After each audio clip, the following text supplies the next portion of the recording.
Master the action verbs for weekend and holiday activities. Hello everyone. Today we're diving into a fun and important topic: action verbs. But not just any action verbs, we're focusing on those related to weekend and holiday activities. This will help you talk about your free time, your pastimes, and all the exciting things you do when you're off work or school. Let's start from the basics. Action verbs, also known as dynamic verbs, express an action that a person, animal, or thing can do. It's all in the name. They describe actions. Whether you're playing football, cooking dinner, or reading a book, these are all action verbs. Understanding and using them correctly is key to fluency in English.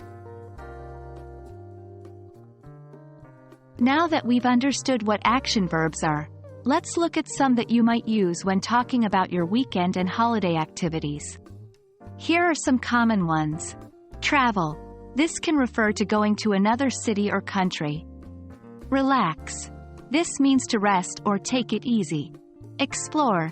This refers to visiting new places and trying new things.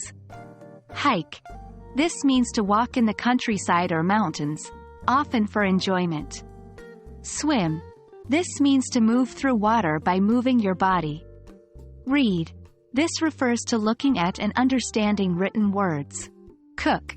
This is the action of preparing food. Visit. This means to go and see a person or place.